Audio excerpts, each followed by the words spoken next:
Revelation 14 is like a thrilling movie scene where we witness divine heroes battling evil in an epic showdown. At the heart of this chapter are two key players, the Lamb and the 144,000. Imagine this, the Lamb, who represents Jesus, standing tall on Mount Zion. He's not alone. Around him are the 144,000, chosen ones marked by God. This scene isn't just about visuals, it's about hope in the midst of chaos. Mount Zion isn't just any mountain. It's like the holy HQ where God's presence dwells. In this chapter, it's a symbol of safety and salvation in Jesus. Who are the 144,000? They're not a head count. They're a symbol of God's faithful ones, a mix of people from all walks of life, standing strong in their faith during tough times. Their mark, it's like a stamp of approval from God saying, "You're mine." It's like an invisible shield, protecting them from the storm that's coming. Now imagine three angels showing up with messages. The first one is all about the eternal gospel, reminding people to honor and worship God, the ultimate creator. The second angel's message is about Babylon's fall. Babylon isn't just a place, it's a symbol of all that's wrong in the world: corruption, greed, and rebellion against God. This message is a wake-up call. Evil will be defeated, and God's kingdom will prevail. Then comes the third angel with a serious warning. Don't fall for the beast's tricks. The beast is like evil in disguise, tempting people to follow him instead of God. But those who stay faithful, even if it means facing tough times, will find rest and victory in the end. And finally, there's a vision of harvest time. The Son of Man, like a farmer with a sharp sickle, gathers the good crop, those who stayed faithful into God's kingdom. But the bad crop, those who chose evil, will face God's judgment. Revelation 14 isn't just a story. It's a reminder of God's power and faithfulness. It's like a pep talk for believers, encouraging them to stay strong no matter what, because in the end, God wins. So let's keep our eyes on Jesus, our hero, and hold on to the hope of his return. So we've seen the Lamb Jesus in the 144,000 standing strong amidst all the chaos. But what happens next? Let's dive deeper into Revelation 14 and see where this journey takes us. After the visions of the Lamb and the angels, we come to a dramatic scene, a vision of Jesus coming with a sickle to reap the earth's harvest. It's like he's gathering the good stuff, separating it from the bad. This harvest scene is a powerful image of Judgment Day. Picture it like this. Jesus is the farmer, and he's separating the wheat, the good people, from the weeds, the bad people. The wheat gets gathered into God's kingdom, while the weeds get thrown away. But wait, there's more. We're not done yet. Revelation 14 also gives us a glimpse into what happens to those who've chosen to follow the beast and receive its mark. It's not a pretty picture. They face God's wrath, like grapes being thrown into a winepress and crushed. It's a vivid image of punishment for those who've turned away from God. Now you might be wondering, what's the point of all this? Why is Revelation 14 showing us all these visions? Well, it's like a wake-up call. It's reminding us that our choices matter, and there are consequences for how we live our lives. The Lamb and the 144,000 show us what it means to stay faithful to God, even when things get tough. They're like beacons of hope, guiding us through the darkness. And the angels' messages, they're like warning signs along the road, telling us to watch out for danger ahead. They remind us to stay true to God and not be swayed by the temptations of this world. So what's the takeaway from Revelation 14? It's a message of hope and warning, all wrapped up in one. It tells us that God is in control and he's coming back to set things right. But it also reminds us that we have a choice to make. Will we stay faithful to God or follow the path of destruction? As we journey through life, let's remember the Lamb and the 144,000. Let's hold on to their example of faithfulness and trust that God will guide us through whatever lies ahead. And let's heed the warnings of the angels, staying true to God's path and avoiding the pitfalls of sin. In the end, Revelation 14 is a call to action.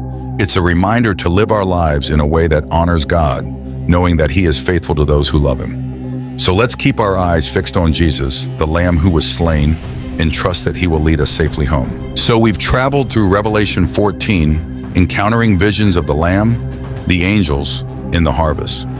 But there's still more to uncover in this chapter. Let's keep digging deeper and see what else we can find.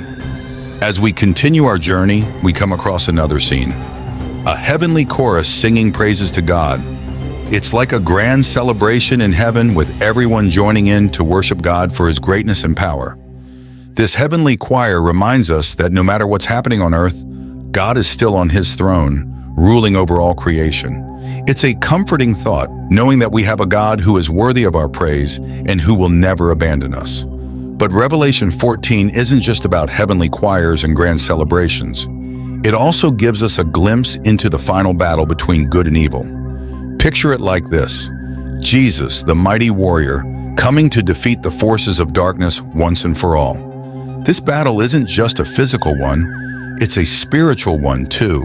It's like a showdown between God's kingdom and the kingdom of the beast. And guess what? Spoiler alert, God wins. It's like the ultimate underdog story, with God coming out victorious in the end. But victory doesn't come without sacrifice. Revelation 14 also shows us the suffering of God's people, those who've chosen to follow Him even when it's hard. They're like warriors on the front lines, standing firm in their faith despite the odds stacked against them. Their suffering isn't in vain, though. It's like the refining fire, purifying their faith and making them stronger in the end. And when Jesus finally comes to rescue them, it's like the ultimate redemption story, with God's people being saved from destruction and brought into His kingdom forever. So what does all this mean for us? How does Revelation 14 apply to our lives today? Well, it's like a roadmap for navigating the challenges of life. It shows us that even in the darkest times, God is still in control, and His victory is assured. It's a reminder to keep our eyes fixed on Jesus, the Lamb who was slain for our sins. He's like our anchor in the storm, keeping us grounded in faith even when everything else seems to be falling apart. And it's a call to action, urging us to stand firm in our faith and not be swayed by the temptations of this world. We may face trials and tribulations, but we can take heart knowing that God is with us every step of the way. So let's keep journeying through Revelation 14, soaking in its truths and allowing them to shape our lives. And let's hold fast to the hope that one day we will join the heavenly chorus in singing praises to God for all eternity. Wait, there's still more to uncover, so let's keep diving deeper into this chapter. As we delve further into Revelation 14, we encounter a powerful image: the pouring out of God's wrath. It's like a storm brewing, with God unleashing His righteous anger upon the wicked. Now, I know that sounds intense, but stick with me. This pouring out of wrath isn't some random act of violence. It's like a response to all the evil and injustice in the world, a way for God to bring about justice and righteousness. It's like a parent disciplining a child out of love, wanting what's best for them in the long run. But here's the thing, even in the midst of God's wrath, there's still hope. It's like a silver lining in the dark clouds. Revelation 14 shows us that God's ultimate goal isn't destruction, it's redemption. He wants to bring people back to Himself, to restore what was broken and make all things new. So what does this mean for us? How should we respond to the message of Revelation 14? Well, it's like a wake-up call, urging us to take our faith seriously and live in a way that honors God. It's like a reminder that our choices have consequences and we need to choose wisely. But it's also a message of hope, reminding us that no matter how bad things may seem, God is still in control. He's like the captain of a ship, steering us through the storms of life and leading us safely to shore. So let's take hold of the truths we've discovered in Revelation 14 and let them shape our lives. Let's fix our eyes on Jesus, the Lamb who was slain for our sins, and trust that He will guide us through whatever trials may come our way. And let's not keep this message to ourselves. Let's share it with others, like a beacon of light in a dark world. Let's show them that there's hope in the midst of despair, and that God's love is greater than any obstacle we may face. In the end, Revelation 14 is a call to action. It's like a challenge to live our lives in a way that reflects God's love and grace. So let's rise to the occasion, embracing the message of Revelation 14 and allowing it to transform us from the inside out. If you found this video helpful or enjoyable, we kindly ask for your support by subscribing to our channel, giving it a thumbs up,